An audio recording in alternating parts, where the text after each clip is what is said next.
Ano po ang mga natural way na ma-relieve yung mga kirot at sakit, pulikat sa ating binti?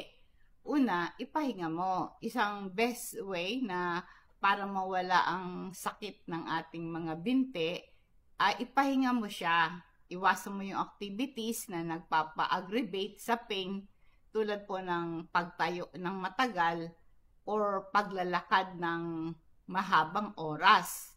At saka pwede kang mag-apply ng alternate na hot and cold. Maaring ano mo siya, kuha ka ng hot water bag, lagyan mo siya ng mainit na tubig, dalawang hot water bag. Yung isa, ang laman ay malamig, yung isa ay laman na yelo. Alternate mo yan. 3 minutes hot, 1 minute cold para mawala yung inflammation at pain. Ang init kasi nakaka-relax ng muscle, nare-relieve yung pain. Tapos yung cold naman, nakakalis ng inflammation. Gawin mo to halimhinan 6 na beses. Itaas mo yung mga binti mo above the level ng puso mo para ma-reduce yung pain at swelling. Pwede kang magsuot ng compression sack o bandage para ma-reduce yung swelling at pain. I-massage mo yung affected area para ma-relax yung muscle at ma-relieve yung pain.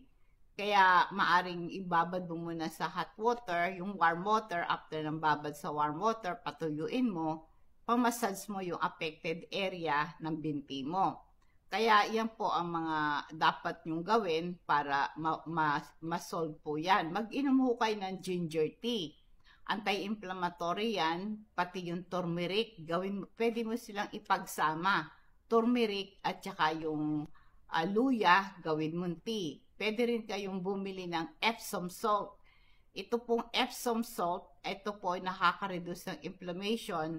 Maglagay ka lang ng kalahating tasa ng Epsom salt sa warm bath at mag-soak ka ng 20 minutes. Pwede ka rin mag-apply ng apple cider vinegar. Ito'y merong acetic acid. Meron siyang anti-inflammatory and pain-relieving properties. Mag-mix ka lang ng isang tasa ng apple cider vinegar sa 2 tasa na apple cider vinegar. Pagkatapos ito ay idampi-dampi mo sa binti mo. Pag meron kang severe persistent leg pain, dapat ma-rule out ng doktor para malaman kung ano yung mga underlying medical condition mo. Ang additional na gawin mo para maiwasan mo yung pananakit ng binti mo, magpapayat ka kasi yung sobrang katabaan mo, nagbibigay stress sa legs mo, nagko-contribute sa leg pain yan. At magsuot ka ng mga supportive shoes, nakaka-reduce ng pain, nagpiprevent ng injury.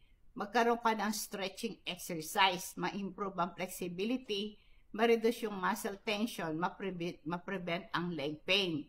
Yung exercise regularly, like walking, ganon, ay nakakapag-strengthen ng muscle, nag-i-improve ng circulation,